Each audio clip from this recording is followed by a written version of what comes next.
Picture yourself on a path through quiet woods.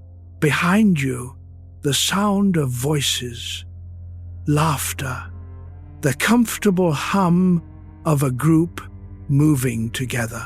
Ahead of you, only the path and silence.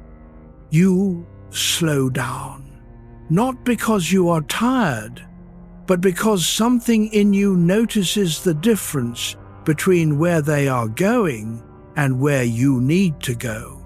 This is not about being better. It is not about being special. It is about the strange ache that arrives when belonging costs more than you realized. Tonight, we sit with the philosophy of Friedrich Nietzsche, a thinker who spent his life asking one uncomfortable question. What happens to a person who cannot follow the crowd, even when following would be easier? Not because they want to rebel, but because something deeper, something they cannot name, refuses to pretend. If you have ever felt the weight of being different, even when you wished you were not, this is for you. If you have ever chosen silence over a comfortable lie, this is for you. And if your mind gets louder at night because you are tired of performing a version of yourself that never quite fits, then let this be a gentle companion. We are not here to fix you. We are here to understand what Nietzsche understood, that the loneliest people are often the ones who see most clearly. And sometimes clarity is its own kind of burden. Let your breath slow. You do not need to solve anything tonight. Just listen. Chapter 2, Nietzsche and the Crowd. Friedrich Nietzsche was born in 1844 inches, a small German village. His father was a Lutheran pastor. His childhood was proper, orderly, religious. By age 24, he was a professor of classical philology at the University of Basel, the youngest ever appointed. He had done everything right, and yet something in him refused the script. Not loudly, not dramatically, but quietly, like a thread pulling loose. He began to notice that most people lived by borrowed opinions. They repeated what their parents believed, what their church taught, what their neighbors expected, and they called this certainty. Nietzsche called it sleep. He did not say this to be cruel. He said it because he had felt it in himself, the temptation to stop thinking and simply belong, to let the crowd carry him, to never ask the question that might leave him standing alone. But the question came anyway, and once it arrived, there was no way to unask it. By his mid-30s, Nietzsche had left his professorship. His health was failing, his eyesight was fading. He lived alone in cheap rented rooms across Europe, Italy, Switzerland, southern France. He wrote books that almost no one read during his lifetime. He walked for hours each day, thinking, writing fragments in notebooks. And he asked, why do most people avoid thinking for themselves? Why does the crowd punish anyone who steps outside its rhythm? And what kind of strength does it take to live without the crowd's approval? These were not abstract questions for him. They were survival questions, because he was living the answer.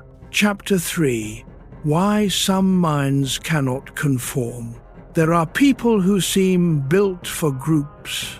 They arrive at the gathering and find their place easily. They laugh at the right moments. They nod when agreement is expected. They do not feel the friction. And then there are others. You might be one of them. You arrive, you smile, you participate. But beneath the surface, something does not settle. Not because you are judging anyone, but because you notice the scripts, the rehearsed responses, the unspoken agreements, the way certain questions are never asked because asking them would disrupt the comfort. And you feel the pressure to go along, to not be difficult, to let the group stay intact, but inside something resists. Nietzsche believed this resistance was not a flaw. It was a signal. Your mind is trying to tell you that the borrowed life, the one everyone else seems fine with, does not fit you. Not because you are broken, but because you are awake. And wakefulness has a cost. The crowd does not punish you for being wrong. It punishes you for noticing that the crowd itself might be wrong.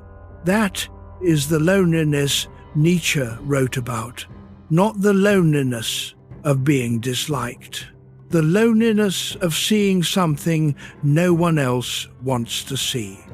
Chapter 4: The Loneliness of Difference. Imagine a room full of people agreeing. They all share the same fear, the same story about what is acceptable, the same invisible boundary they will not cross. And you are in that room.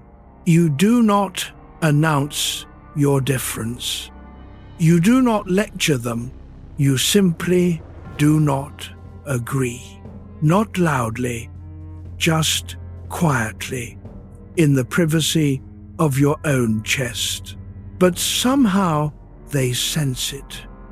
Not through words, through posture, through the questions you do not ask the way they would ask them. And slowly a distance opens. It is subtle. No one declares war. No one exiles you. But you feel it. The invitations slow down. The inside jokes pass you by. The warmth that used to be automatic now requires effort. And you realize difference is not forgiven easily. Even kind people, especially kind people, can withdraw from someone who makes them feel uncertain.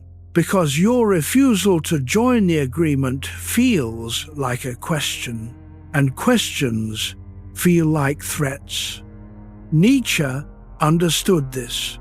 He spent years being misunderstood by people who would have liked him if he had just agreed more. But he could not. Not because he wanted to be difficult, but because the truth he saw would not let him pretend. And so he learned to carry loneliness the way some people carry chronic pain, not proudly, just as a fact of living honestly. Let your jaw soften. Chapter 5: Why Belonging Feels Expensive. Belonging is not free. It comes with a price list you never signed. You can belong as long as you do not question the group's story about itself. You can belong as long as your strength does not make others feel weak. You can belong as long as your honesty does not expose the lie everyone is protecting. And for many people, this is fine. They pay the price without resentment. They adjust. They soften their edges. They learn the dialect of the group and speak it fluently. But some people cannot pay that price, not because they are noble, but because the price is their selfhood. And once you realize that belonging costs you the very thing that makes you feel alive, the trade stops making sense. Nietzsche called this the moment when someone becomes what he called a free spirit, not free from responsibility, not free from consequences, free from the need to be approved of by people who do not see you clearly. It is not a triumphant freedom. It is a sober one. Because once you stop paying the price of false belonging, you also lose the comfort it provided. The crowd does not wait for you. It moves on, and you are left standing in a clearing, wondering if you made the right choice. Nietzsche would say, the question is not whether you made the right choice. The question is whether you could have lived with the other one. Chapter 6. The Herd and its Comforts. Nietzsche used the word herd to describe the way most people organize their lives. It sounds harsh, but he did not mean it as an insult to individuals. He meant it as an observation about behavior. A herd moves together. It mirrors itself. It finds safety in sameness. If one cow panics, the whole herd runs, not because each cow assessed the threat, but because running together feels safer than standing alone. Human beings do this too, not with grazing, with opinions, with moral certainty, with definitions of success, with ideas about what a good life looks like. The herd does not sit down and vote on these things. It simply absorbs them through repetition, through social reward, through the quiet punishment of anyone who deviates. And here is the comfort. When you are inside the herd, you do not have to think for yourself. The group has already decided. You just follow. You wear the same clothes, laugh at the same jokes, fear the same enemies, want the same things. And in return, you get certainty. You get the feeling that you are normal, that you are doing it right, that you belong. For most people, this is enough. Nietzsche did not judge them for it, but he also knew that for some people this comfort is a cage. And once you feel the bars, you cannot unfeel them. Chapter 7. Anxiety beneath social obedience. There is an anxiety that lives beneath obedience. You follow the rules. You meet the expectations. But late at night, the question arrives. Whose life am I actually living? Not in a dramatic way, just as a quiet unease. You look at your calendar and see commitments you do not remember choosing. You listen to yourself speak and hear phrases that are not yours, borrowed from a boss, a parent, a culture that taught you what to want before you knew how to want anything. And the anxiety is not about rebellion. It is about authenticity. You are anxious because you have been obedient for so long that you no longer know what your own voice sounds like. Nietzsche saw this everywhere. He saw people living dutiful lives, checking every box, earning every approval. And underneath, a kind of spiritual exhaustion, not from working too hard, from working toward goals they never actually wanted. This is what he meant when he talked about the last man, a person so deeply socialized that they have no desires of their own anymore. just the desire to be comfortable, to not stand out, to live and die without causing trouble. The last man is not evil. He is just empty, and the emptiness does not announce itself. It just sits there, quietly, beneath the surface of a life that looks fine from the outside. If you feel that emptiness, you are not broken. You are waking up. Chapter 8. The Price of Independent Thought. Independent thought is not glamorous. It does not come with a trophy or a following. It comes with friction, because when you think for yourself, you will inevitably arrive at conclusions that the group does not share. And the group does not like that. Not because your conclusions are dangerous, but because your willingness to think outside the script makes everyone else's certainty feel less certain.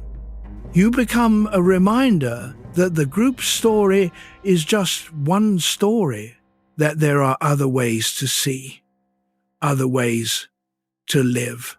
And that reminder is uncomfortable.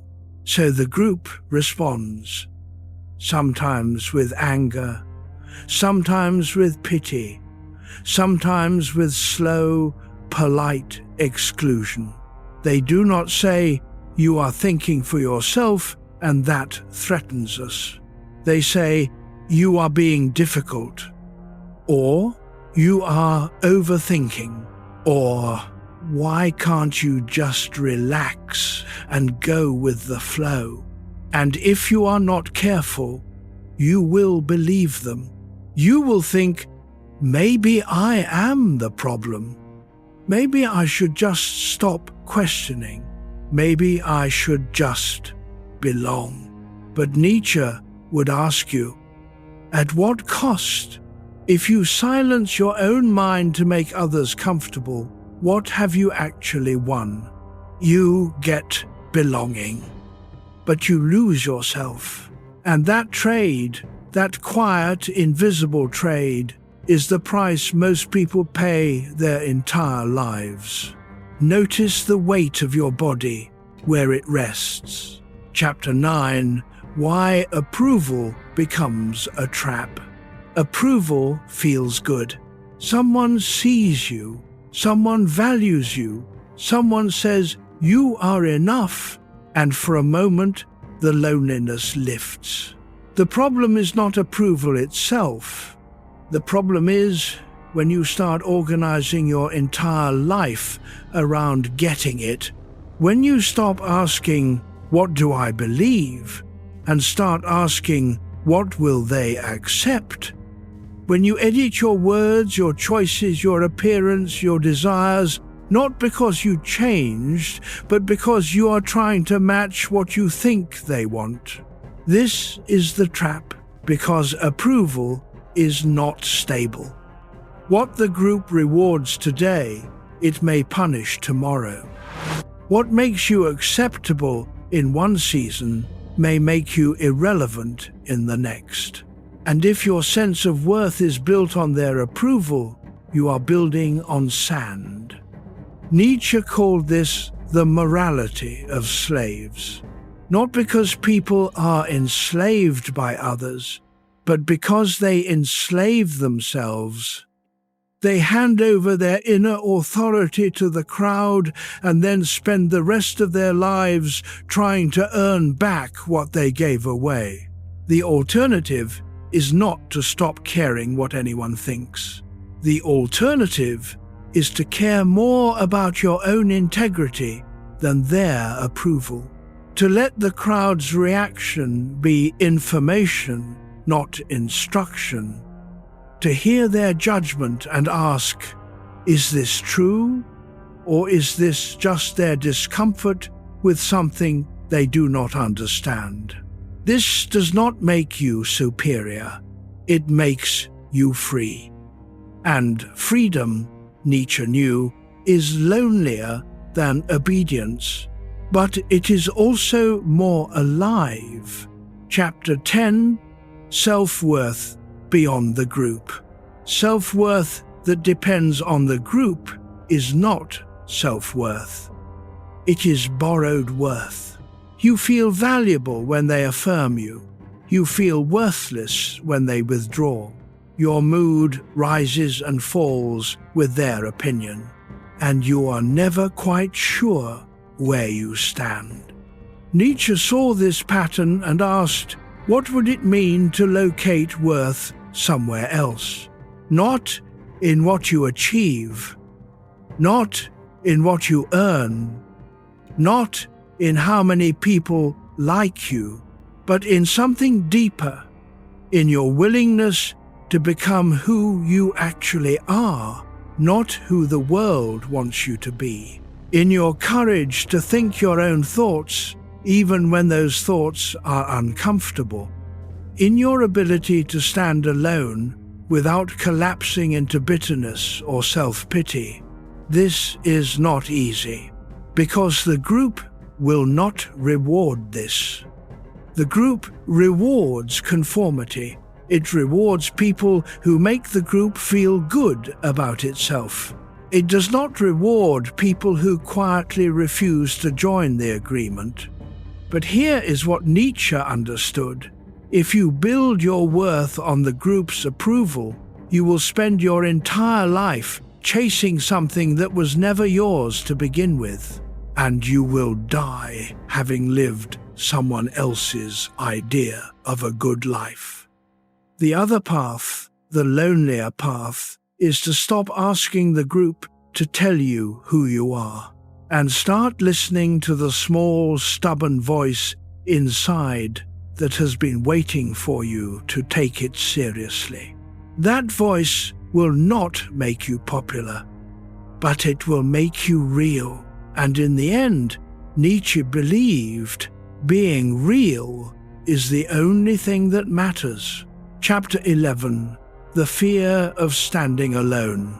There is a fear that lives in the body, not the fear of physical danger, the fear of social exile, of being seen as strange, as difficult, as the one who does not fit. This fear is older than language.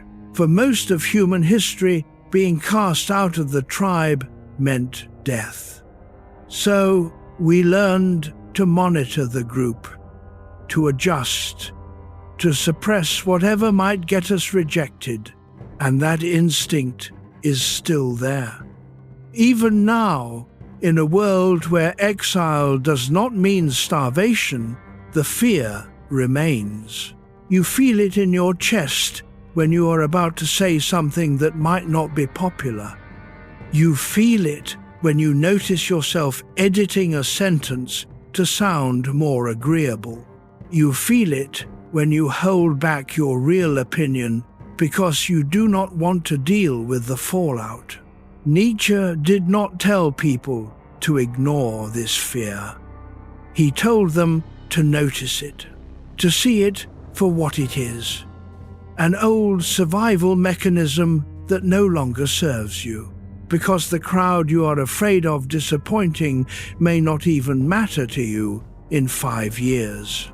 The job that demands your obedience may not be the job you want. The relationship that requires you to be smaller may not be a relationship worth staying in. And the person you are pretending to be, the one the crowd approves of, may not be the person you recognize in the mirror. The fear of standing alone is real, but so is the cost of never standing at all. Chapter 12, Overthinking Outside the Tribe. If you have ever been told you think too much, this is for you. The crowd does not trust overthinking. It sees thought as a threat to action, to belonging, to certainty. The message is clear. Stop analyzing. Stop questioning. just do what everyone else is doing. And if you are wired to think deeply, this message feels like an accusation.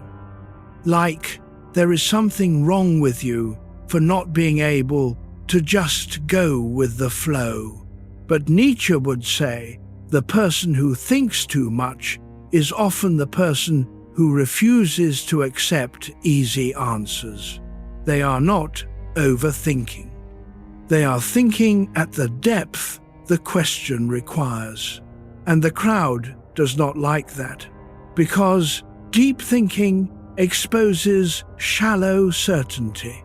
It reveals that most of what the group believes is not belief at all. It is habit, repetition, inherited opinion, the comfort of not having to decide. And when you think outside that comfort, you make the group uneasy.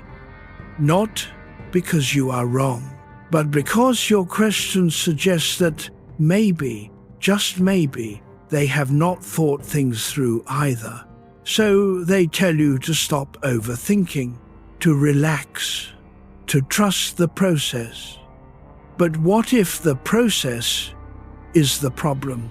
What if the reason you cannot stop thinking is because your mind knows something your social training is trying to suppress, that you are living a life that does not fit, and no amount of just relax will make it fit. Let your shoulders drop. Chapter 13. Morality made by the many. Nietzsche spent years studying how moral systems are created, and what he found disturbed him. Most moral rules, he realized, were not handed down by gods or discovered through reason. They were invented by groups to protect the group. Whatever made the group feel safe became good. Whatever threatened the group became evil. And once these labels were in place, they were taught as eternal truths. But they were not truths. They were strategies. The group said, humility is good, pride is bad. Not because humility is inherently virtuous, but because humble people are easier to control. The group said, ambition is dangerous, contentment is wise. Not because contentment leads to a better life, but because ambitious people disrupt the order.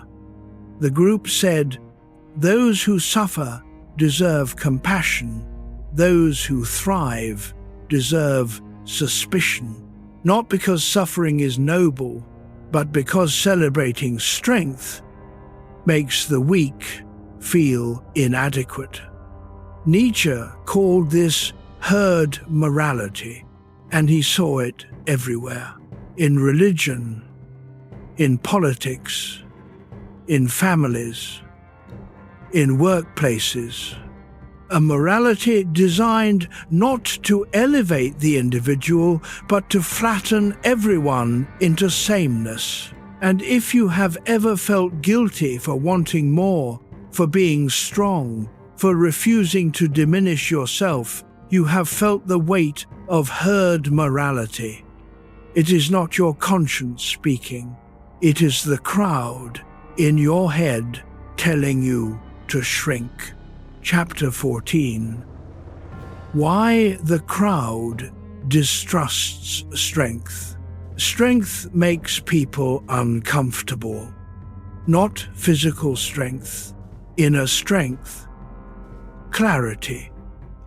The ability to stand alone without needing reassurance. The crowd does not trust this, because strength that does not need the crowd is strength the crowd cannot control. And control is what the herd depends on. If everyone is fragile, everyone needs each other. If everyone is uncertain, no one challenges the group's certainty. But if someone arrives who does not need the group's approval, who has found steadiness within themselves, the herd feels threatened, not because that person is aggressive, but because their self-sufficiency is a mirror. It reflects back the herd's dependence, and that reflection is uncomfortable. So the herd responds. It calls strength, arrogance.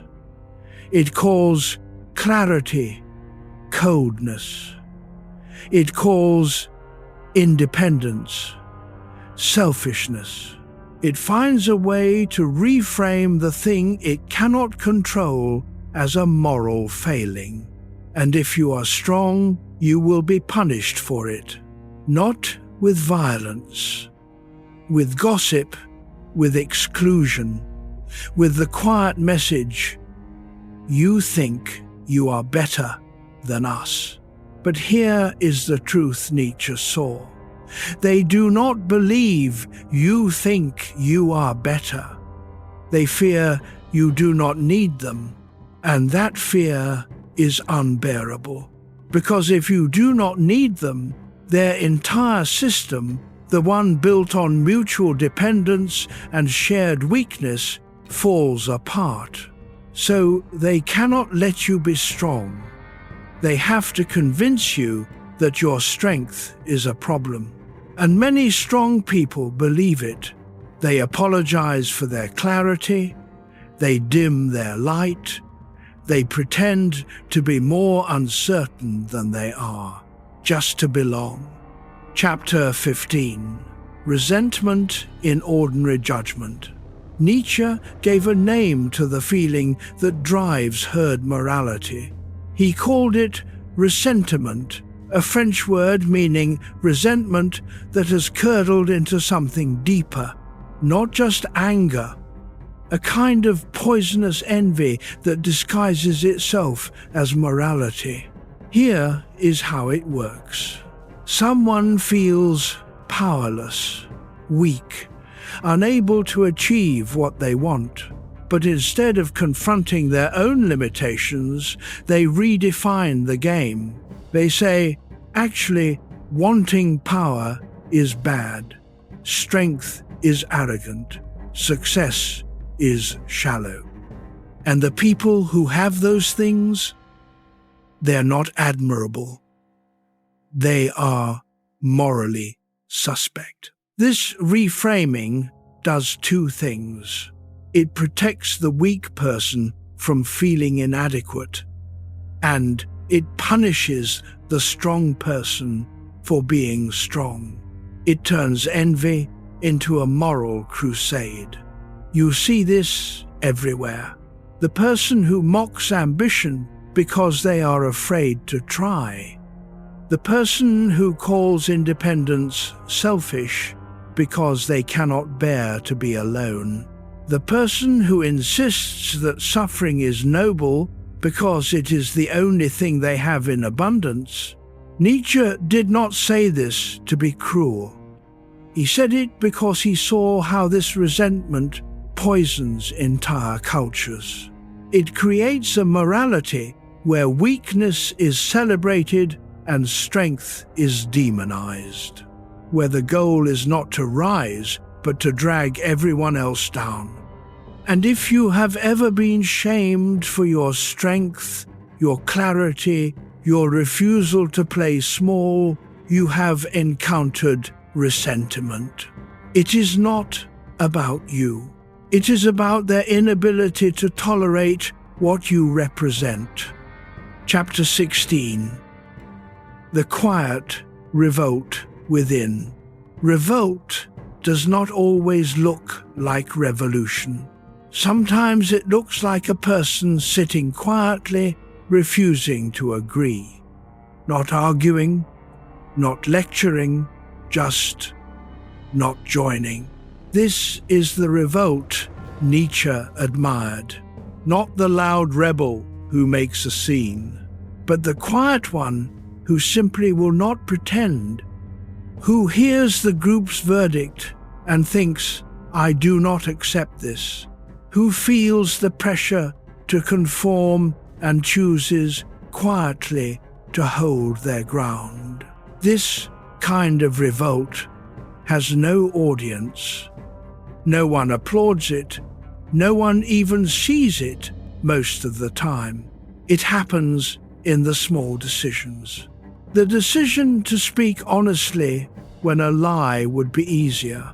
The decision to walk away from a conversation that requires you to betray yourself. The decision to let people misunderstand you rather than explain yourself into exhaustion.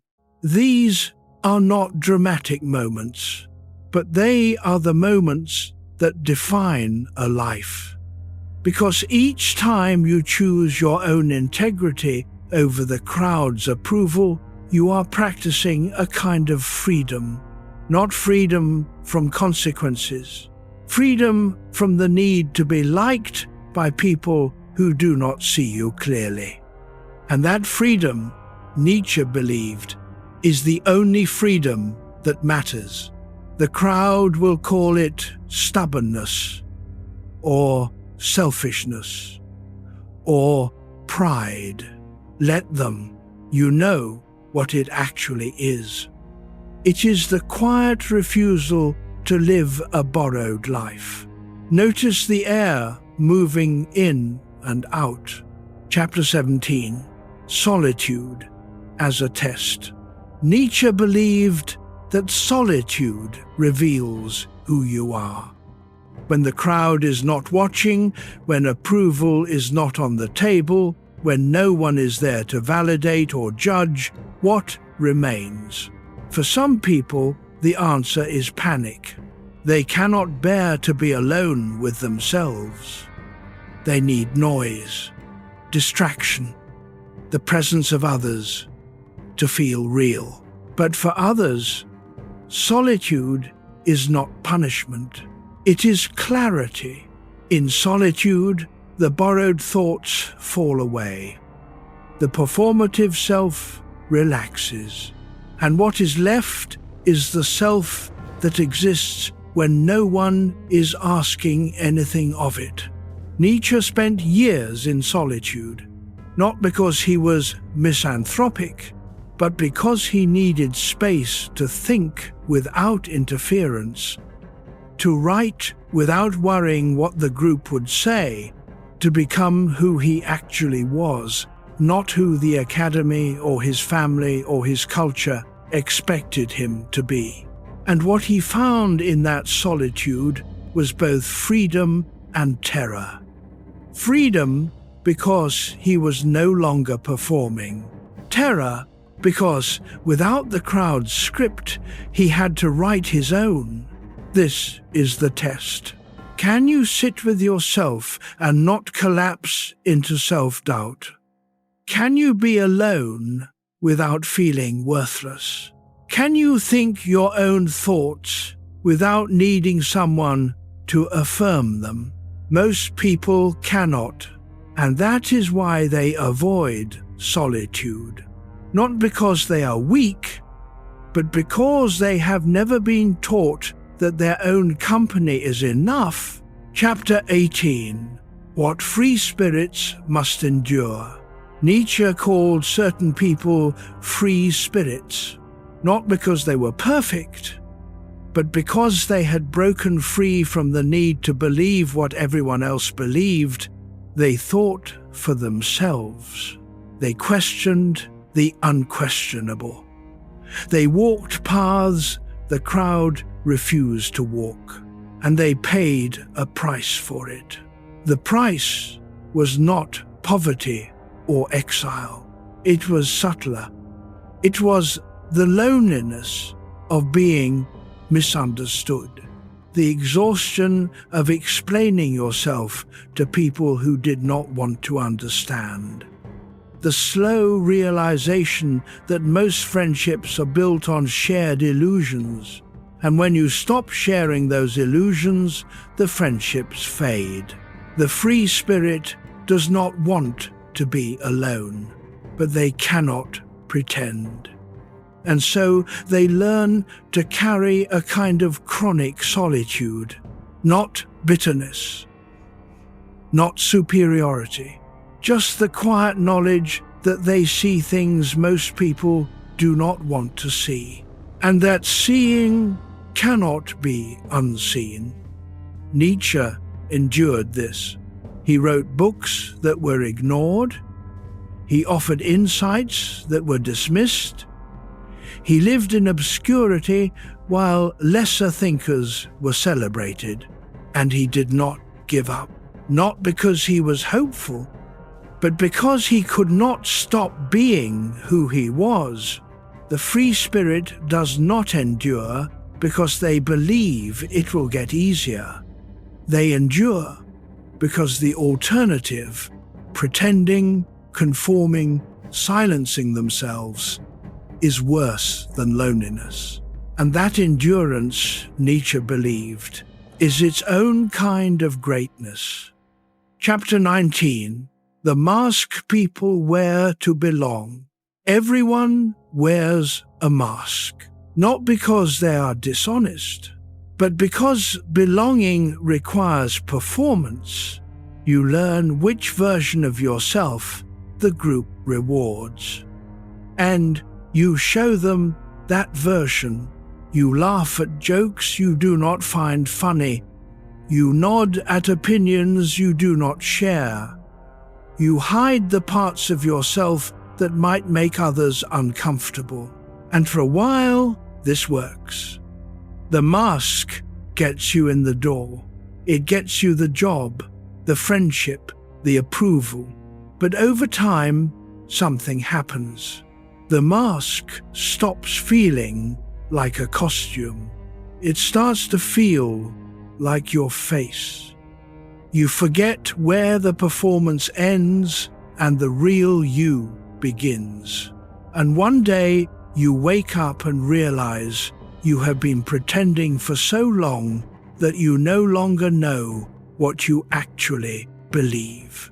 Nietzsche saw this everywhere.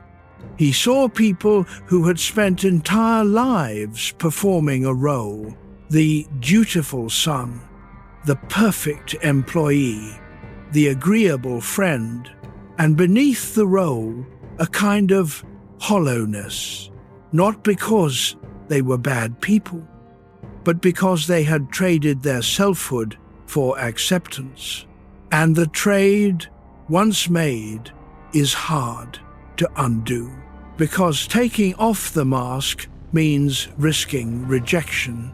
It means showing the group a version of yourself they may not like, and most people cannot bear that risk, so they keep the mask on, year after year, decade after decade, until the mask is all that is left. Chapter 20. Why honesty is socially dangerous. Honesty is not neutral. It is socially dangerous. Because when you speak honestly, you reveal that you see things the group has agreed not to see. You name the tension everyone is pretending is not there. You say the thing everyone is thinking, but no one is allowed to say. And the group does not thank you for this. It punishes you, not with violence, with coldness, with the slow withdrawal of warmth. You become the difficult one, the one who cannot just let things be. And if you care about belonging, this punishment works. You learn to stop being honest. You learn to say what the group wants to hear. You learn that honesty costs more than it is worth. But Nietzsche would ask, what does dishonesty cost? It costs your integrity, your self-respect, your ability to look at yourself in the mirror and recognize who you see.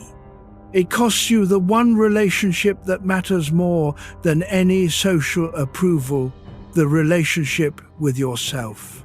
And once you lose that, no amount of belonging will make you feel whole. So, the free spirit makes a different choice. They decide that being honest, even when it costs them socially, is better than being accepted for a lie. They would rather be lonely and real than connected and fake. And that choice, Nietzsche believed, is the mark of someone who has stopped living for the crowd. Let the next breath be slightly slower. Chapter 21. Mental Health and Conformity. There is a version of mental health that is really about conformity. The goal is not to help you become yourself. The goal is to help you adjust, to fit in, to stop questioning, to accept the life you have been given and call it good. If you are anxious, the solution is medication and coping strategies, not examining whether the life you are living is actually worth living. If you are depressed, the solution is therapy and exercise, not asking whether you are grieving a self you never got to become. If you are restless, the solution is distraction and routine, not exploring whether your restlessness is a signal that you are living someone else's script. Nietzsche would have been suspicious of this, not because he opposed help, but because he understood that much of what we call mental illness is actually spiritual suffocation. The soul trying to breathe in a life that does not fit. And the cure the world offers is not more air. It is learning to breathe shallower, to want less, to expect less, to stop asking the questions that disturb your sleep. But what if the disturbance is the point? What if your anxiety is not a disorder, but a message? What if your depression is not a chemical imbalance, but a rational response to a life that feels meaningless? What if your inability to conform is not a failing, but a refusal to betray yourself? Nietzsche did not say everyone should reject help. He said, before you adjust yourself to fit the world, ask if the world is worth fitting into. And if the answer is no, then the problem is not you. The problem is the life you have been told to accept. Chapter 22. The need to be misunderstood. There is a strange freedom in being misunderstood. When people do not understand you, they stop expecting you to be someone you are not. The performance ends. You are no longer trying to fit their idea of you. You are just yourself. And if they do not get it, that is fine. You do not need them to. Nietzsche was misunderstood his entire life. His family thought he was wasting his potential. His colleagues thought he was unstable. His few readers thought he was a nihilist. None of them saw what he was actually doing. And in a way, that freed him, because he stopped trying to make them see. He wrote for a reader who did not yet exist, someone in the future who would understand, and he trusted that someday that person would find his work. This is the strange gift of being misunderstood. It frees you from the need to explain yourself. You stop defending. Stop justifying. Stop trying to make people see what they are not ready to see.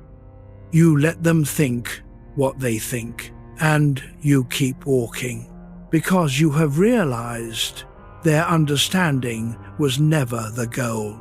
Your integrity was, and you cannot have both. Chapter 23, Why the Crowd Loves Sameness. Sameness is comfortable. When everyone thinks alike, dresses alike, wants the same things, there is no friction. No one has to defend their choices. No one has to question the script.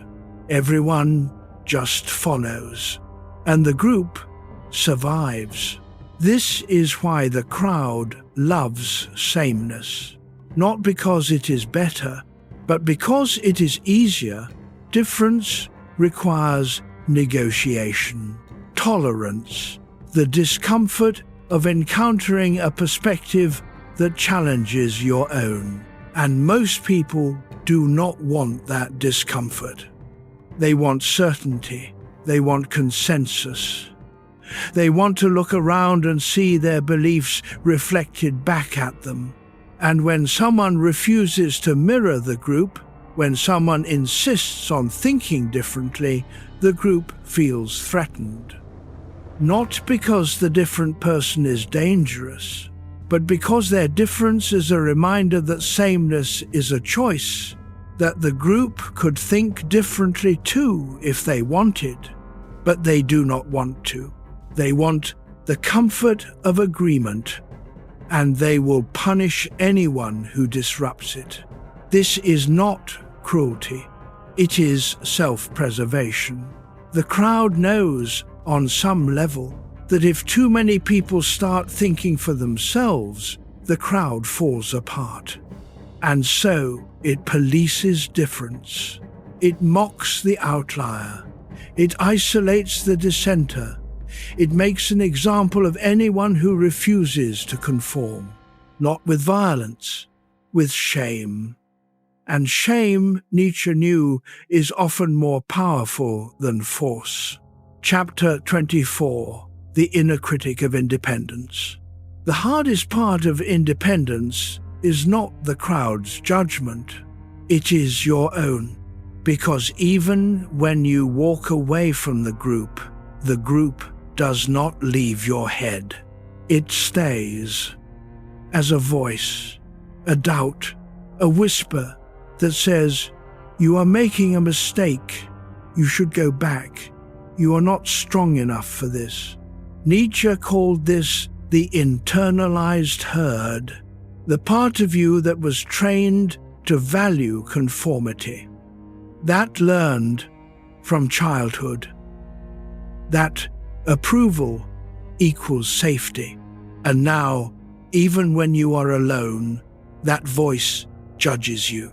It tells you that your independence is selfishness, that your refusal to conform is arrogance, that your loneliness is proof you were wrong. And if you're not careful, you will believe it. You will turn around. You will apologize. You will go back to the group and promise to be good. But Nietzsche would say, that voice is not your conscience.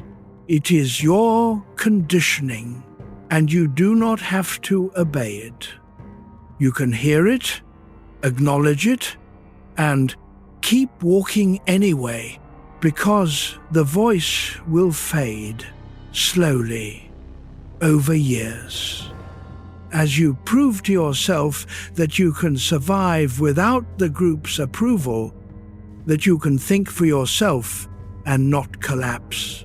That independence is not arrogance, it is honesty. And honesty, even when it is lonely, is better than the alternative. Feel the weight of your body where it rests. Chapter 25, Strength without approval. Strength that needs approval is not strength.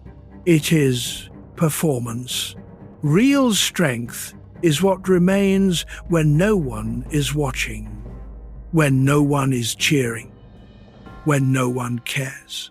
It is the ability to keep going without external validation, to believe in your path even when the crowd has moved on, to stand by your convictions even when standing costs you everything you thought you wanted.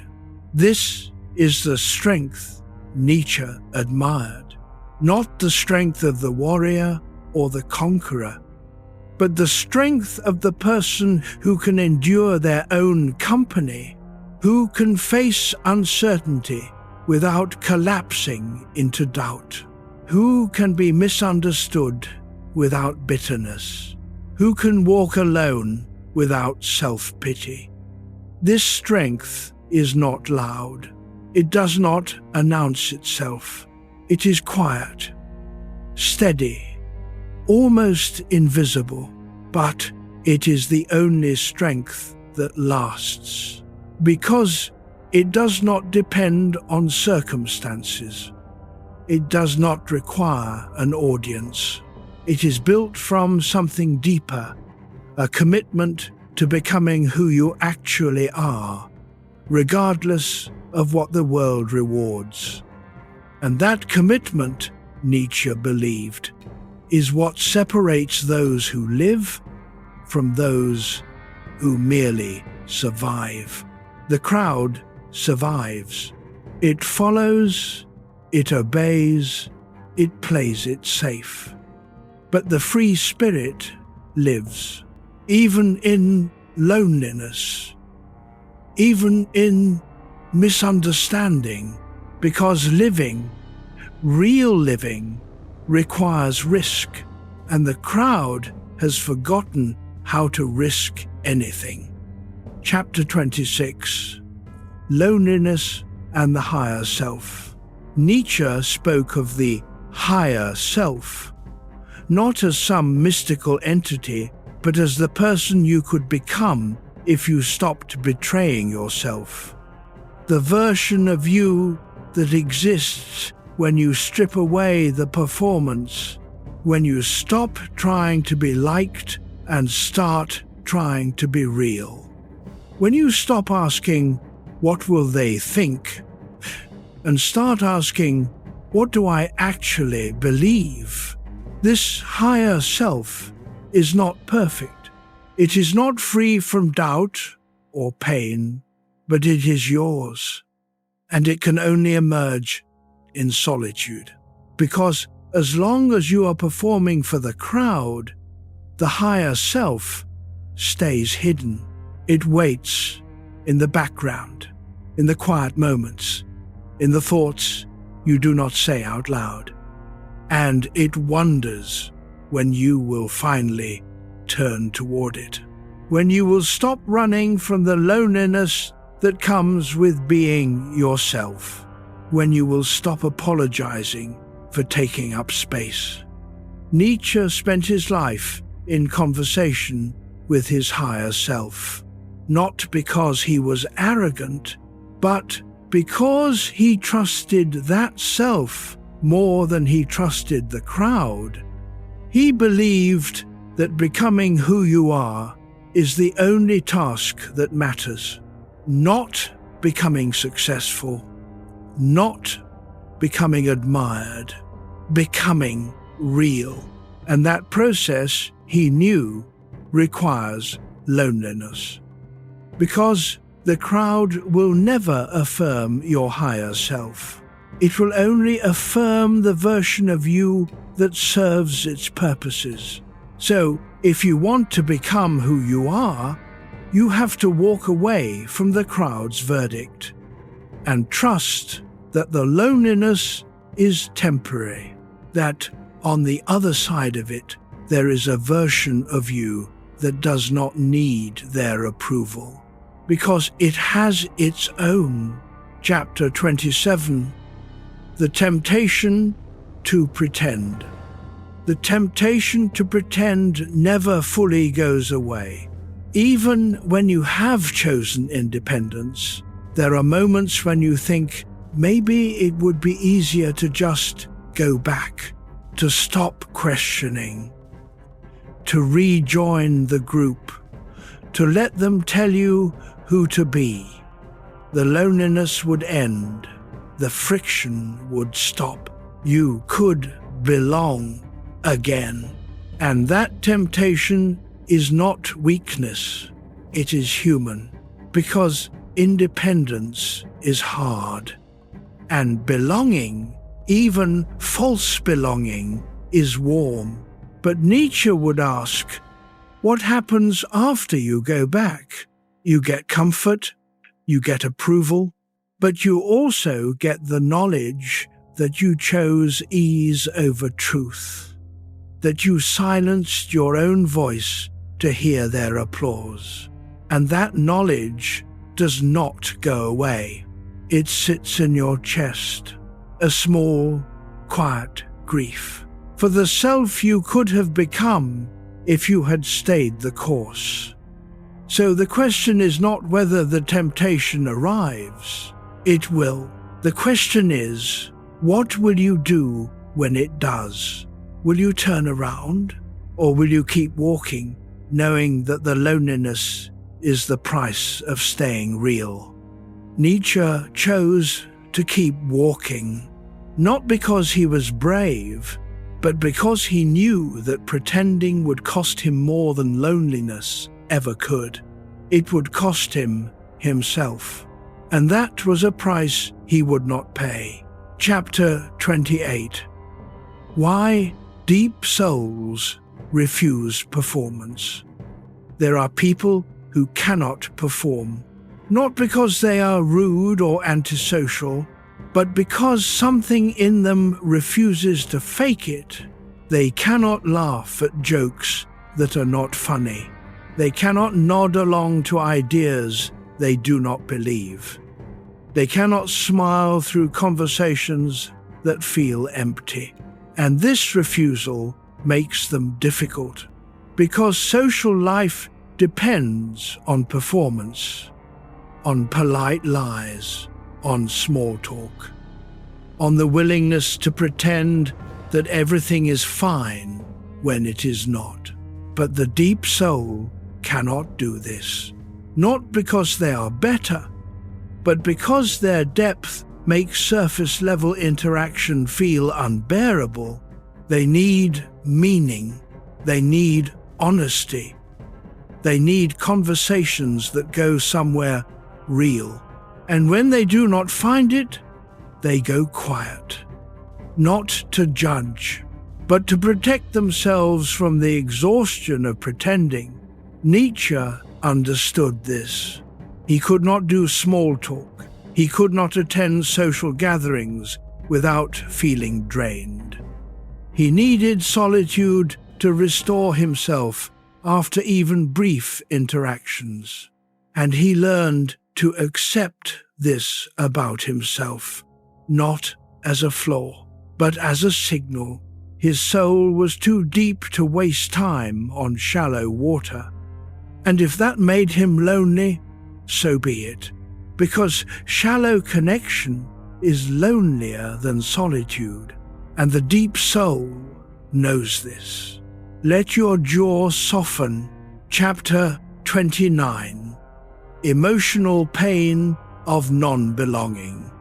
Non-belonging hurts, not in a dramatic way, but in a slow, steady ache that you carry everywhere. You walk into rooms and feel like a stranger. You listen to conversations and realize you have nothing to add. You watch people bond over things you do not care about, and you wonder, what is wrong with me? And the pain is not just loneliness. It is the feeling that you are broken, that everyone else got the manual for how to be human, and you missed it, that there is something missing in you that makes belonging impossible. But Nietzsche would say, you are not broken. You are just built for a different kind of connection. The crowd bonds over sameness, over shared illusions, over the comfort of not having to think too hard. But you cannot bond that way. You need depth. You need honesty. You need people who are willing to question, to struggle, to sit in discomfort. And those people are rare. So non-belonging is not a sign that something is wrong with you. It is a sign that you are looking for something the crowd cannot offer.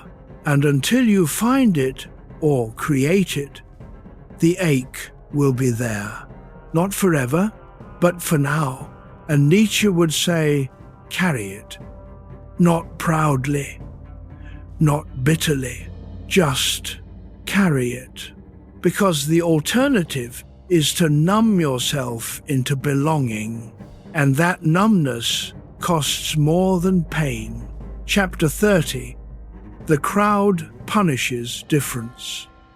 The crowd does not need to be cruel to punish difference. It just needs to be indifferent. It stops inviting you. It stops asking your opinion. It stops making space for you.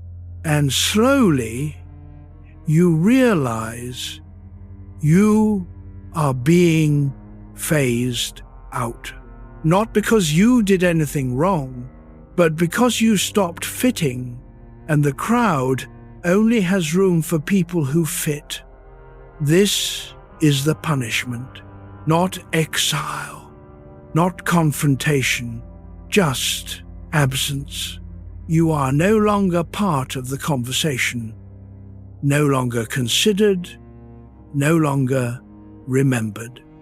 And if you were hoping for reconciliation, this is where you learn there will not be one, because the crowd does not miss you.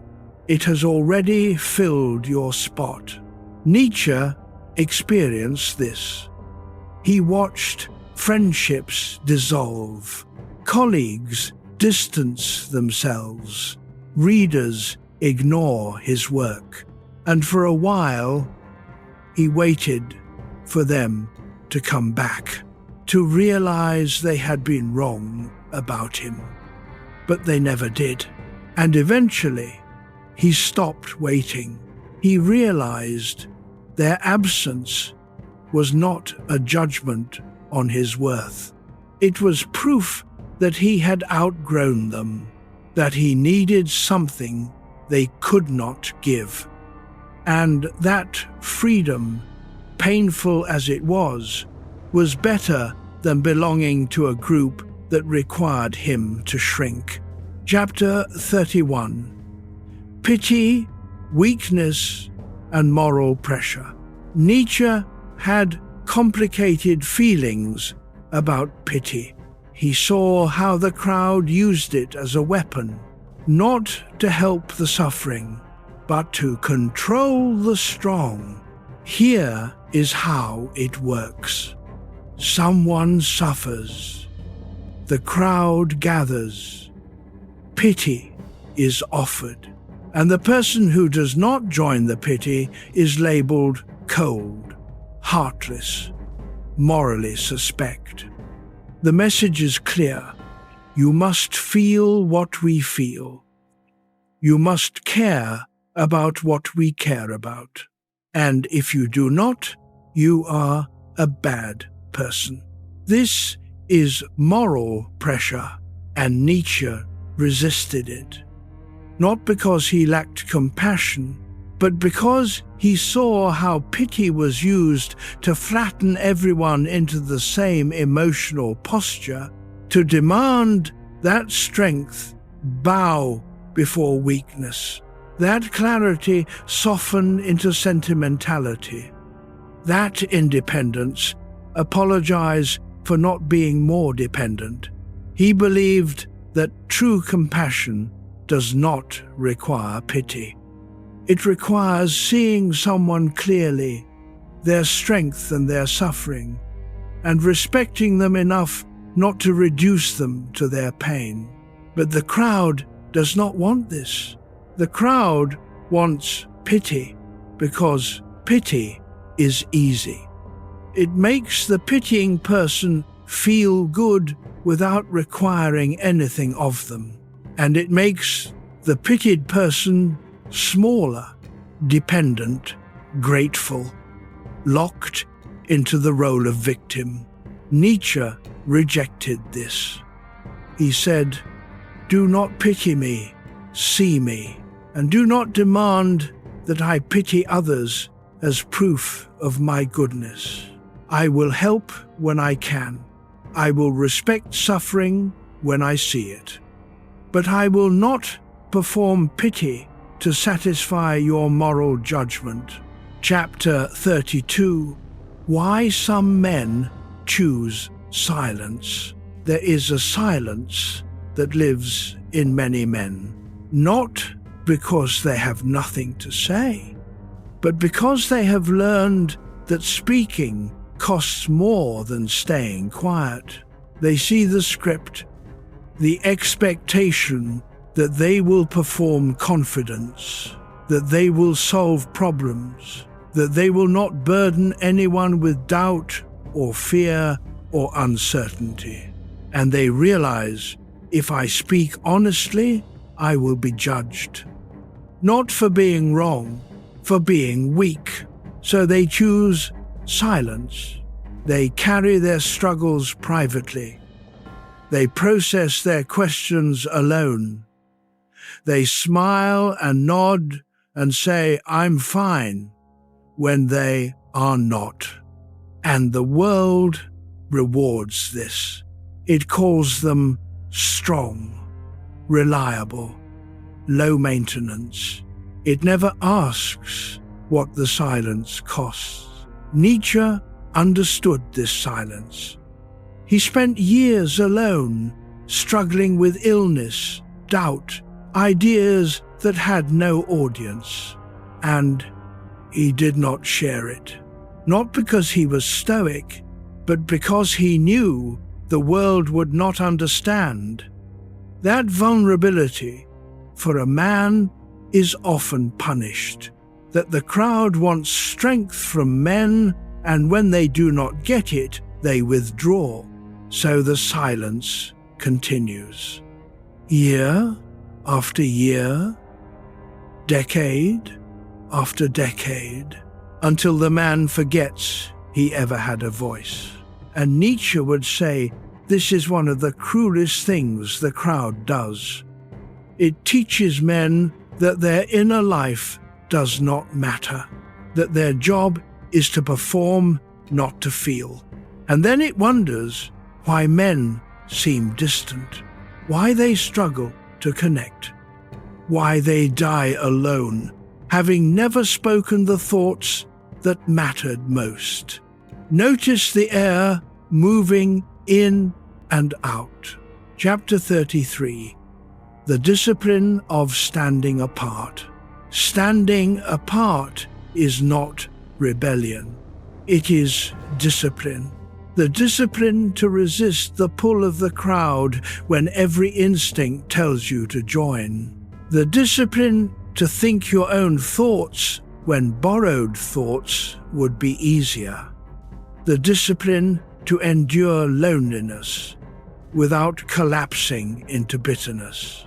This is harder than it sounds, because the pull of the crowd is strong. It offers comfort, certainty, the feeling that you are not alone. And when you stand apart, you give that up. You trade comfort for clarity. You trade certainty for truth. You trade belonging for integrity. And that trade requires discipline, not just once, every day, because the temptation to rejoin never fully disappears. You see people laughing together and you think, maybe I should just go back. You feel the ache of non-belonging and you think, maybe independence is not worth it. But Nietzsche would say, the discipline is not about being perfect. It is about choosing again and again to stay on your path, even when the path is lonely, even when you are not sure where it leads.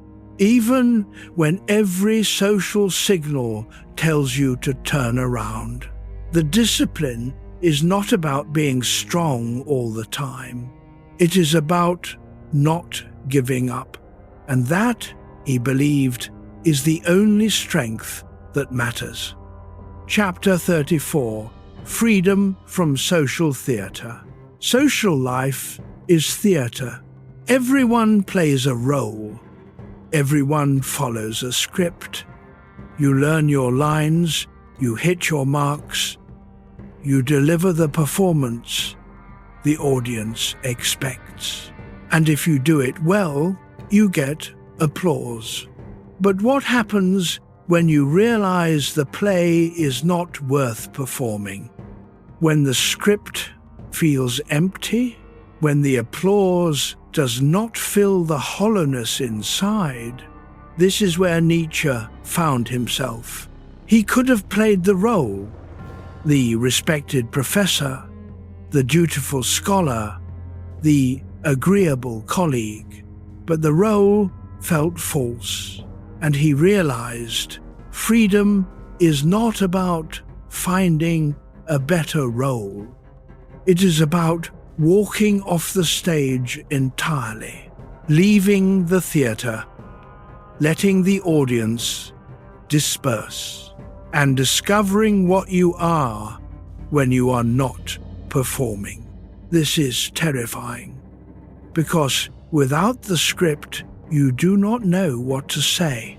Without the role, you do not know who you are. Without the applause, you do not know if you matter.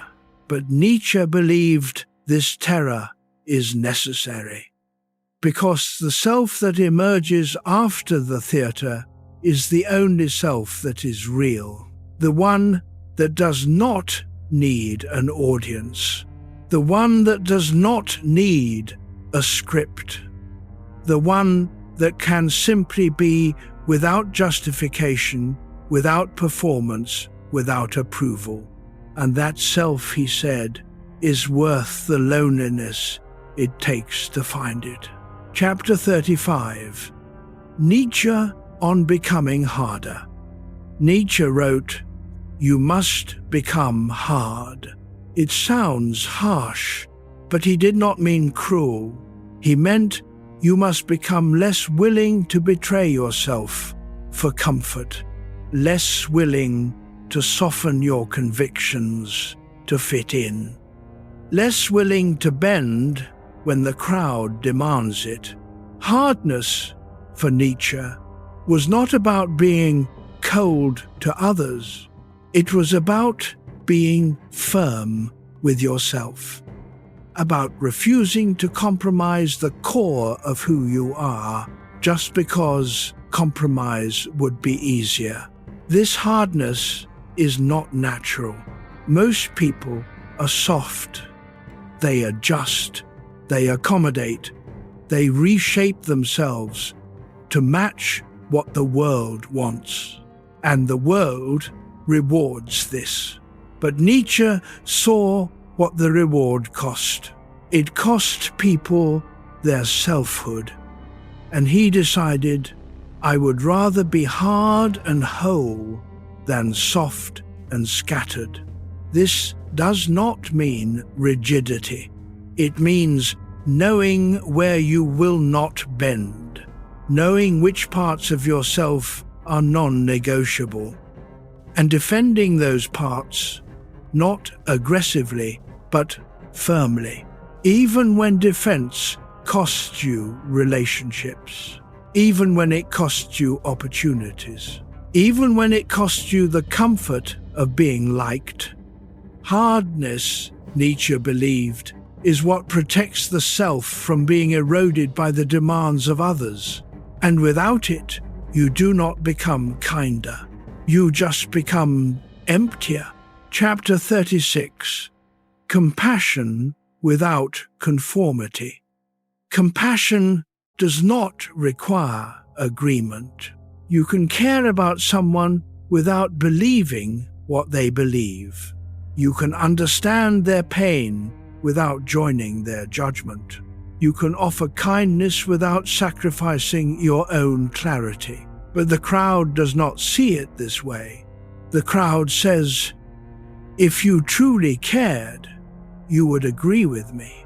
If you truly understood, you would join me. If you truly had compassion, you would conform. And if you do not conform, your compassion is suspect. Nietzsche rejected this. He believed that real compassion requires distance, the ability to see someone clearly without merging with them, to acknowledge their struggle without being consumed by it, to help when you can, but not to drown yourself in their pain as proof of your goodness. This is harder than conformity, because conformity feels like connection. You mirror their beliefs. You echo their emotions. You become part of their story. And for a moment, the loneliness lifts. But Nietzsche would ask, is that compassion? Or is that just the avoidance of separateness? Real compassion, he believed, can hold space for difference. It can say, I see you, I care about you, and I do not agree with you. I too. And that honesty, that refusal to lie for the sake of comfort, is a deeper kindness than any performance of agreement. Let your shoulders drop. Chapter 37, The Will That Refuses the Herd. Nietzsche spoke of the will to power, a phrase often misunderstood. He did not mean power over others.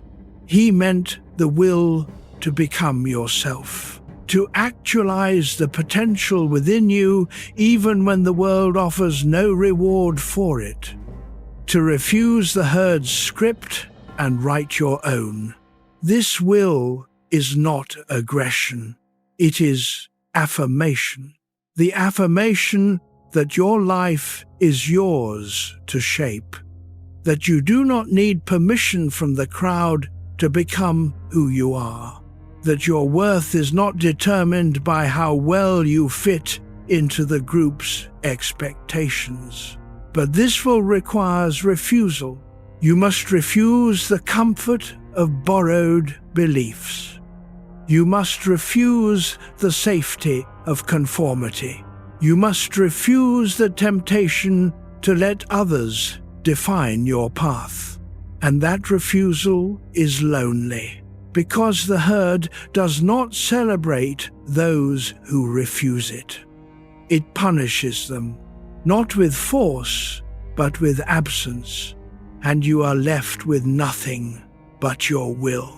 No applause, no validation, no certainty that you are doing it right. Just the quiet conviction that becoming yourself is better than any version of belonging the crowd could offer. And Nietzsche believed this will, this stubborn, solitary will, is the most beautiful thing a human being can possess, because it is the only thing that is truly yours. Chapter 38, Why Truth Feels Isolating. Truth does not bring people together. It separates them, because truth is specific. It cuts through the vague agreements that hold the group together. It names the thing everyone has agreed not to see. And when you speak truth, you become the problem. Not because the truth is wrong, but because it disrupts the comfort. Nietzsche experienced this his entire life. He spoke truths about morality, religion, culture, human nature, and was ignored or attacked for it. Not because people disagreed, but because his truths made them uncomfortable. They preferred the illusion, the shared story, the polite lie the comfort of not having to face what they did not want to face. And Nietzsche learned, truth is isolating, because most people do not want it. They say they do.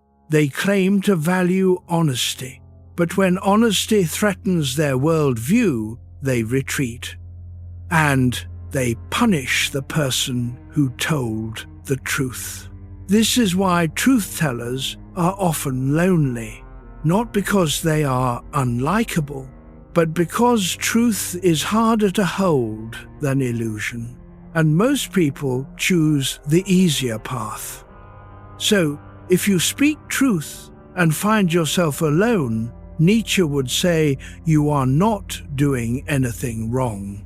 You are simply seeing what the crowd refuses to see, and that seeing will always be lonely, until you find the rare few who are willing to see it too. Chapter 39, The Burden of Seeing Through Illusion. Once you see through an illusion, you cannot unsee it. The group believes something. You believed it too. And then one day, you see the cracks. You notice the inconsistency, the contradiction, the lie beneath the surface. And suddenly, you cannot believe it anymore. You try. You want to go back to the comfort of shared certainty. But you cannot. The illusion is broken. And now you carry the burden of seeing what others still believe. This is not a gift. It is a burden, because the group does not want you to see. It wants you to believe. And when you stop believing, the group feels threatened, not because you are attacking them, but because your clarity is a mirror. It reflects back their willingness to accept illusion, and that reflection is unbearable.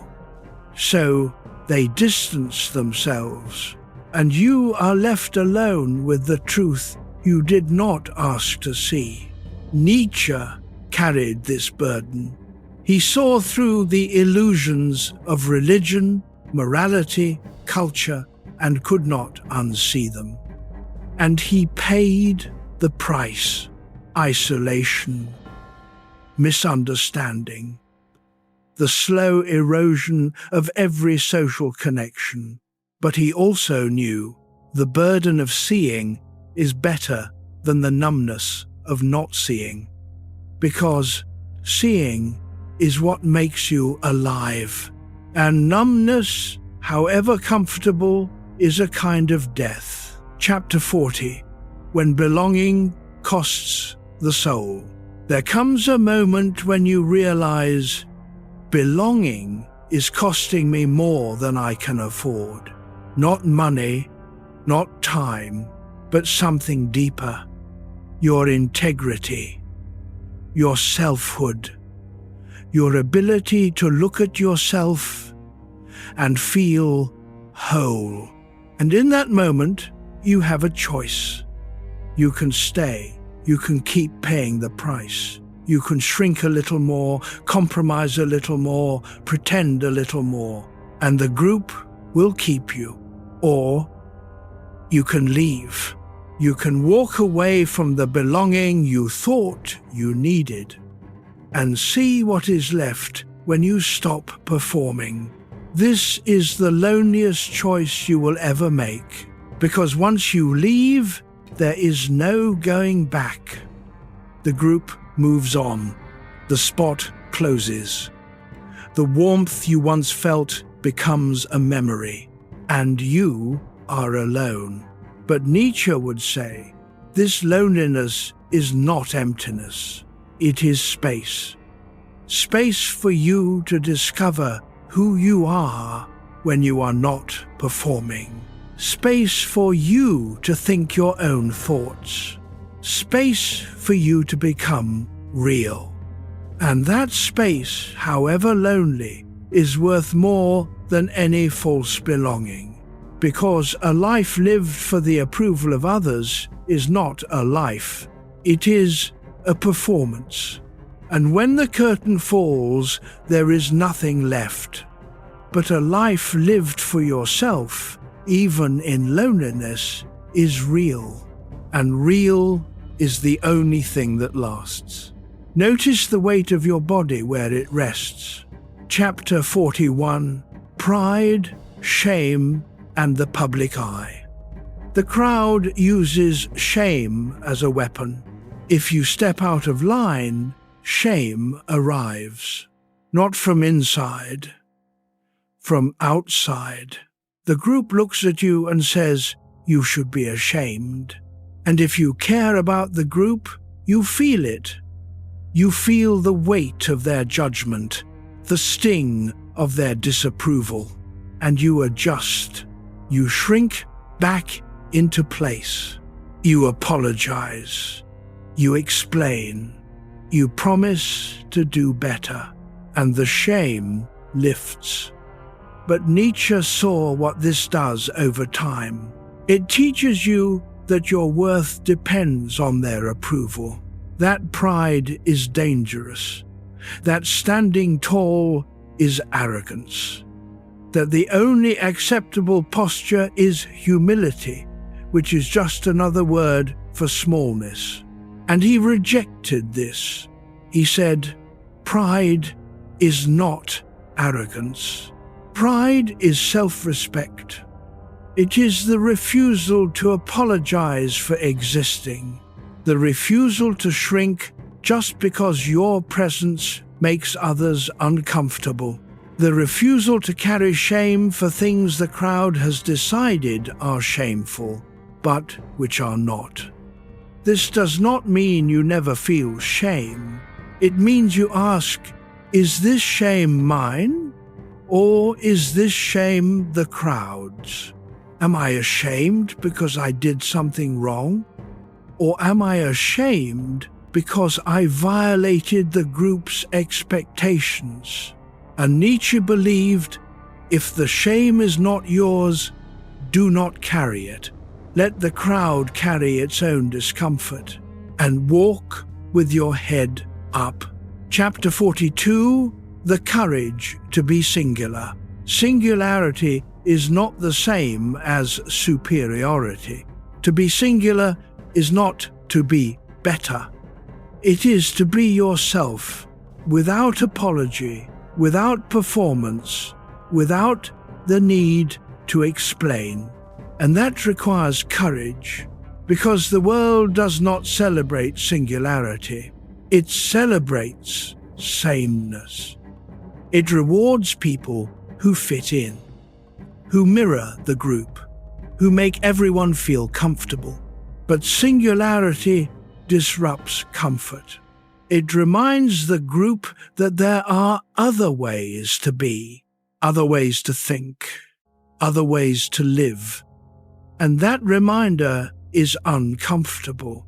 So the singular person is often alone, not by choice, but by consequence. The group does not know what to do with them. They are too different to absorb, too clear to control. And so the group lets them go. Nietzsche was singular. He thought differently. He wrote differently. He lived differently. And the world did not know what to do with him. So it ignored him. And he spent his life alone, writing for a future reader who might understand. But he did not regret it, because he knew. The alternative was to be ordinary, to blend in, to disappear into the crowd. And he could not do that, not because he was brave, but because singularity was the only way he knew how to be alive. Chapter 43: A Life Not Borrowed from Others. Most people live borrowed lives. They wear borrowed opinions, pursue borrowed goals, feel borrowed emotions, they do not realize this.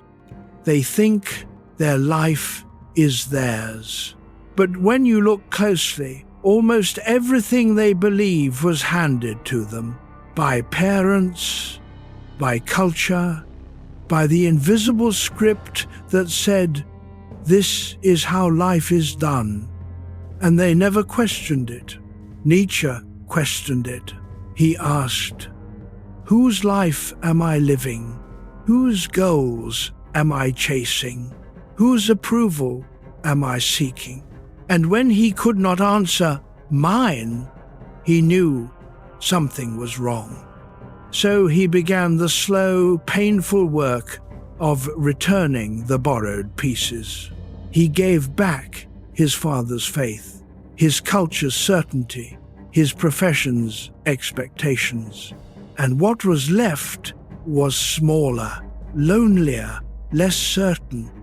But it was his, and that, he believed, was the only life worth living. Not a grand life, not a celebrated life, but a real one, a life where every choice was his own, where every thought was earned, not inherited, where every step was chosen, not scripted. This is the hardest work, because borrowed lives are easier. They come with instructions, with approval, with the comfort of knowing you are doing it right. But they are not yours. And Nietzsche would say, a borrowed life, however comfortable, is not a life. It is a rehearsal. And the real life, the one you were meant to live, is waiting for you to claim it. Chapter 44, Peace Beyond Social Permission. Peace is not something you earn from the group. It is something you find when you stop asking the group for permission. Permission to rest. Permission to be yourself. Permission to stop performing. Most people wait their entire lives for that permission. They work hard, hoping someday the world will say, "You have done enough. You can rest now." But the world never says it, because the world does not benefit from your rest. It benefits from your effort, your compliance, your willingness to keep going.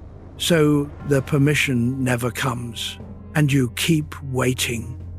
But Nietzsche would say, stop waiting. The peace you are looking for is not on the other side of achievement. It is on the other side of surrender.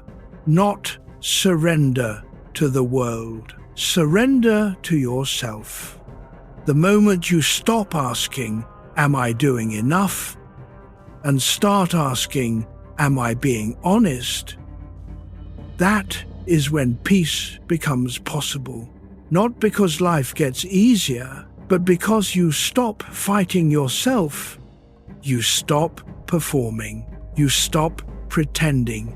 You stop waiting for the world to tell you it is okay to be who you are. And you just are. And in that being, there is peace. Not the peace of accomplishment. The peace of alignment. Of finally living in a way that does not require you to betray yourself. And that peace, Nietzsche believed, is the only peace that lasts. Let the next breath be slightly slower. Chapter 45. The Freedom of the Unfollowed Path. There is a path everyone follows. School, job, marriage, house, kids, retirement, death. It is not a bad path. For many people, it works, but for some, it feels like a script. And the script feels wrong.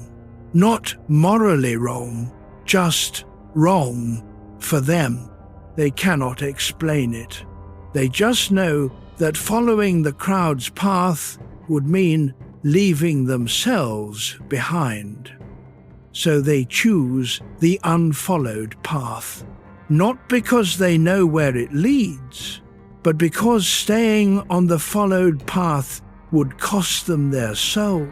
This is terrifying, because the unfollowed path has no map, no guarantees, no approval, no certainty. You walk into the unknown, and everyone you know stays on the followed path, shaking their heads. But Nietzsche would say, the unfollowed path is the only path worth walking, because it is yours, not borrowed, not inherited, not scripted, yours. And yes, it is lonely. Yes, it is uncertain.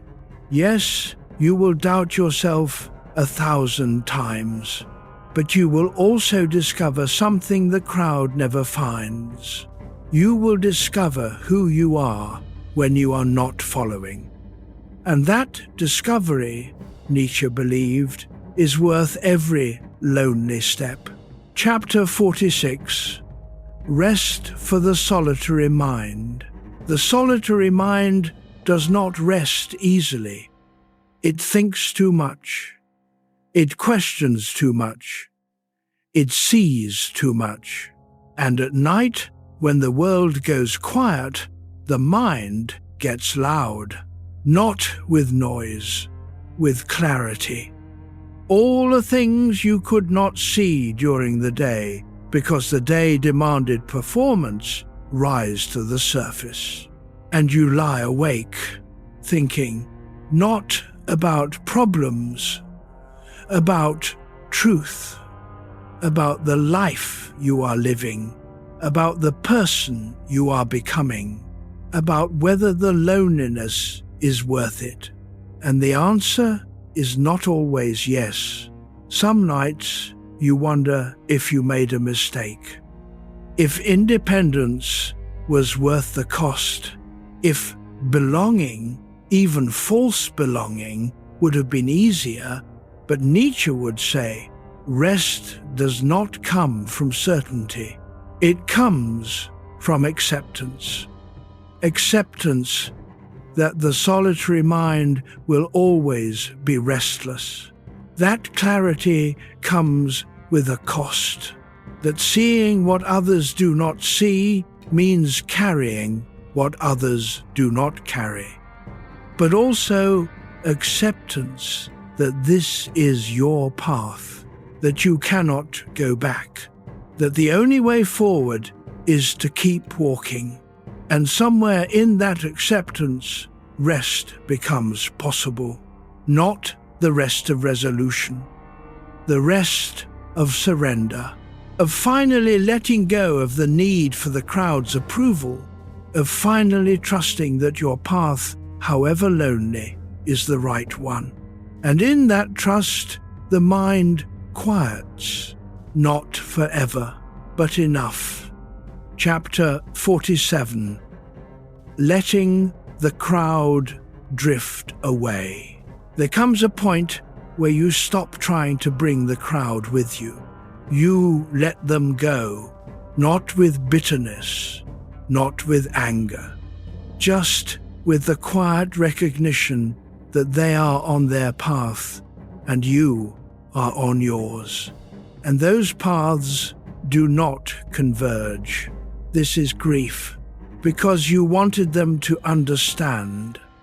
You wanted them to see what you see. You wanted them to walk with you, but they cannot. Not because they are wrong, but because they are not ready, and maybe they never will be. So you let them drift. You stop explaining. You stop defending. You stop waiting for them to catch up, and you keep walking, alone, but also free. Because the weight of trying to bring them with you was heavier than the loneliness of walking alone. And Nietzsche understood this. He let the crowd drift. He stopped writing for the professors who dismissed him. He stopped trying to make his family understand. He let the world move on without him. And in that letting go, he found something unexpected. Not joy, but clarity. The clarity of knowing that his path was his, that he did not need anyone's permission to walk it, and that the loneliness, however painful, was better than the alternative. Feel the weight of your body where it rests. Chapter 48. Sleep for the free spirit. The free spirit does not sleep easily. Their mind is too awake, too questioning, too aware. They see the illusions others accept. They feel the friction others ignore.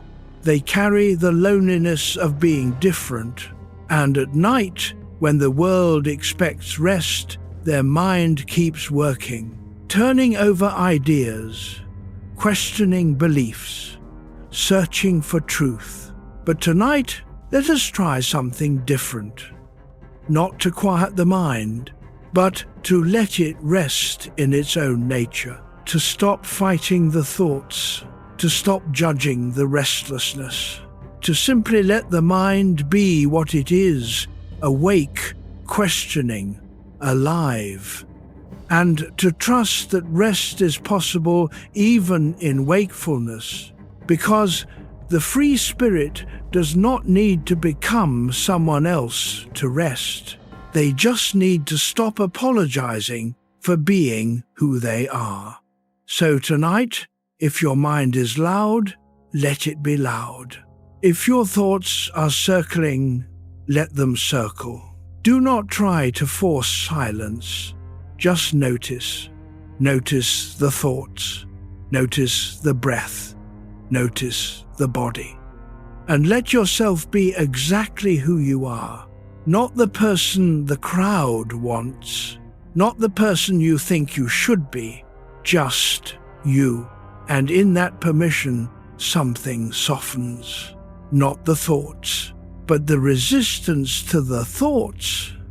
And in that softening, rest becomes possible. Not the rest of emptiness, the rest of acceptance, of finally being at peace with your own mind. Chapter 49, a gentle practice. Let us pause here, not to meditate, not to fix anything, just to notice.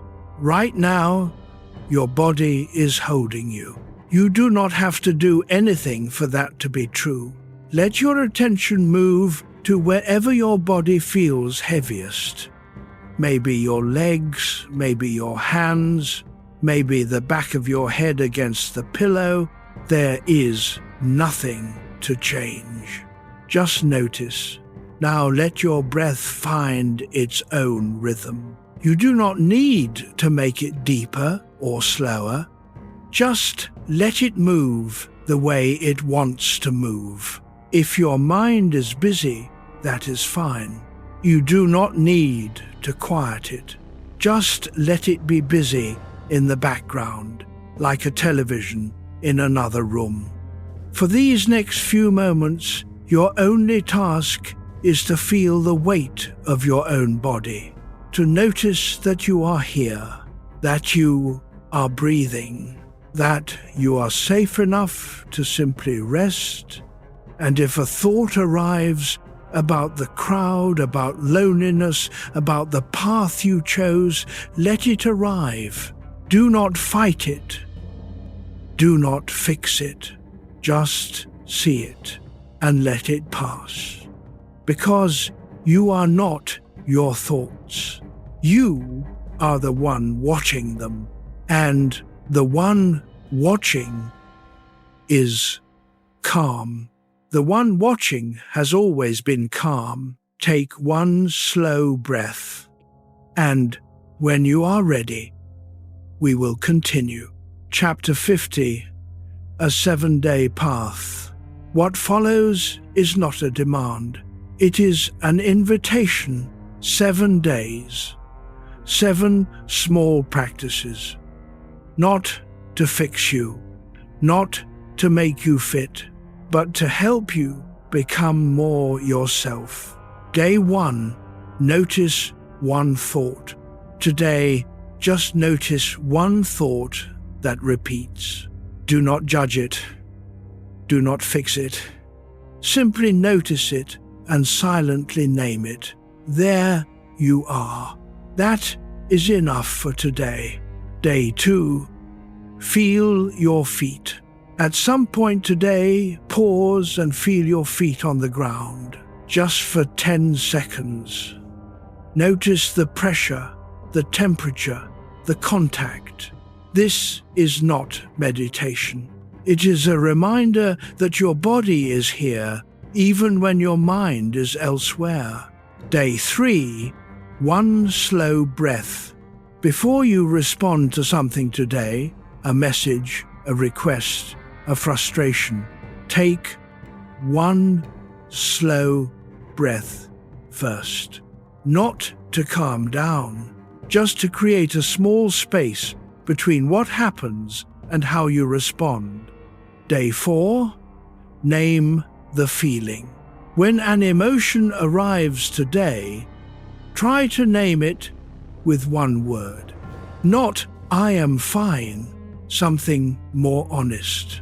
Tired, disappointed, relieved. Naming a feeling is not the same as solving it, but it changes how you carry it. Day 5, let one thing go.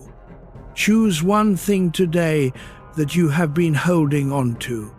A small grudge, a minor frustration, an unfinished argument, and let it be unresolved.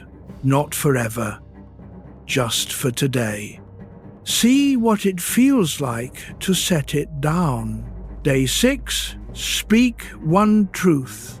Today, speak one small truth you have been holding back. Not a confrontation, not a lecture, just one honest sentence. To yourself, to someone else, to the quiet, and notice what it feels like to let the truth out. Day 7, sit with stillness.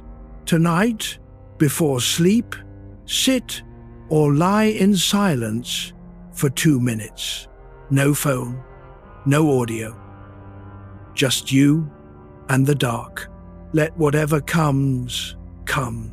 You do not need to make this profound.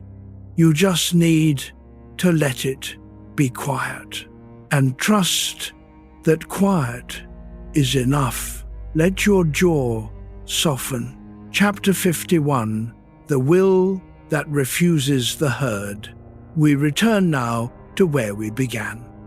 To the path through quiet woods, to the sound of voices behind you, to the silence ahead, and to the choice.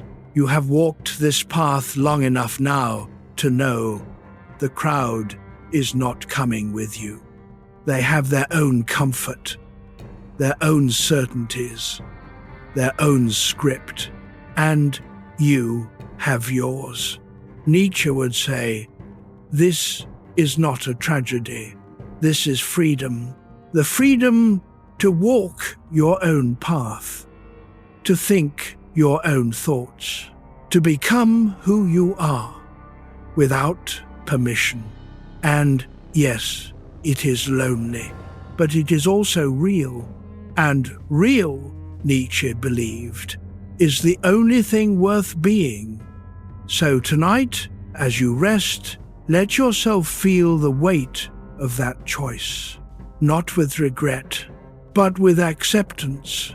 You chose honesty over comfort, clarity over belonging, yourself over the crowd. And that choice, however lonely, is the bravest thing you could have done. Chapter 52. Peace beyond social permission. Peace is not waiting for you on the other side of achievement. It is not waiting for you on the other side of approval. It is here, in this moment, in the choice to stop fighting yourself, to stop apologizing for who you are, to stop waiting for the world to give you permission to rest. Nietzsche spent his life searching for this peace, and he found it. Not in acclaim, not in belonging, but in the quiet conviction that his life was his own, that he had lived honestly, that he had refused to betray himself, and that, in the end, was enough. You do not need to be understood. You do not need to be celebrated. You just need to be real. And in that realness, peace is possible. Not the peace of resolution, the peace of alignment, of finally living in a way that does not require you to perform. And tonight, you can rest in that, not because everything is solved, but because you have stopped asking the world to solve it for you. Chapter 53. The freedom of the unfollowed path. The unfollowed path does not promise happiness.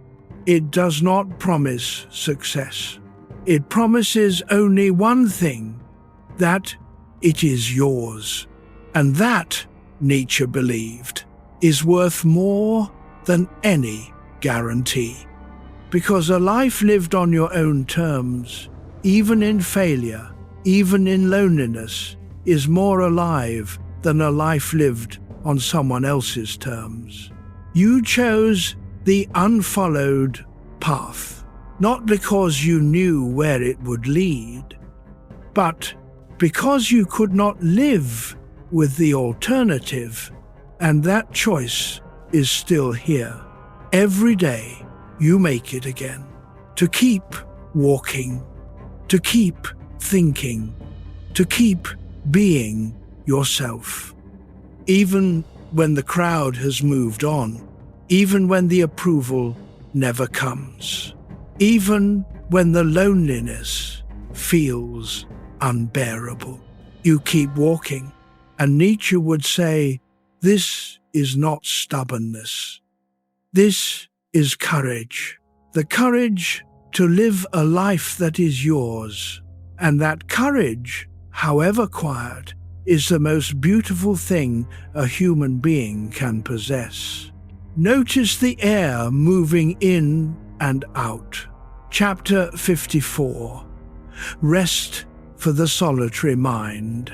The solitary mind can rest, not by becoming someone else, but by accepting who it is, by letting go of the need to fit, by trusting that its restlessness is not a flaw, but a feature, that its questioning is not a problem, but a gift, that its loneliness is not a punishment, but the price of clarity. And in that acceptance, something shifts. The mind does not become quiet, but the resistance to the mind softens.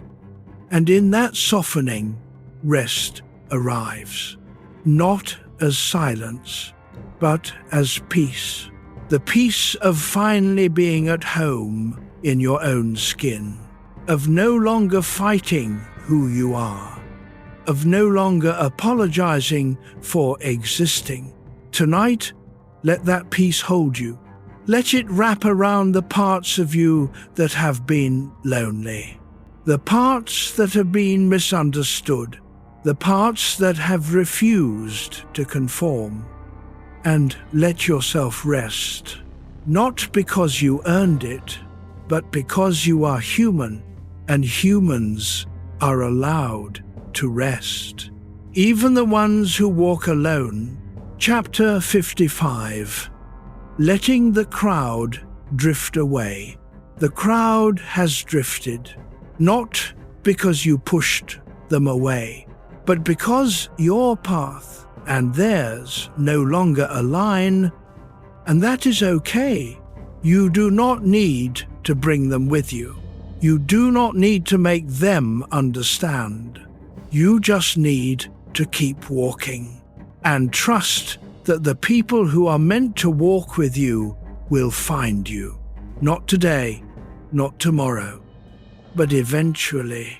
And until then, you walk alone, not in bitterness, not in resentment, but in the quiet knowledge that your path is yours, that you have lived honestly, that you have refused to betray yourself for comfort, and that, Nietzsche would say, is enough. More than enough. It is everything. Feel the weight of your body where it rests. Chapter 56. Sleep for the free spirit.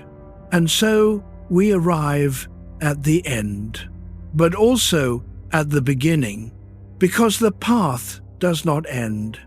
It continues. Tomorrow, and the day after, and you will walk it, not because you are certain, but because you are alive. And being alive means choosing again and again to be real, to think your own thoughts, to walk your own path, to endure the loneliness of being different, and to trust that the loneliness is worth it. Because the alternative, the borrowed life, the performed self, the endless need for approval is not living. It is waiting, waiting for permission that never comes, waiting for the crowd to finally understand, waiting for the day when you can finally be yourself. But that day is not coming. It is already here. You are already yourself. You have always been. And tonight, as you rest, let yourself feel that. The relief of no longer waiting, the freedom of no longer performing, the peace of being exactly who you are. The crowd may never understand, and that is fine, because you understand, and that is enough. Sleep now, free spirit. The path will be here tomorrow, and you will walk it, not because it is easy, but because it is yours,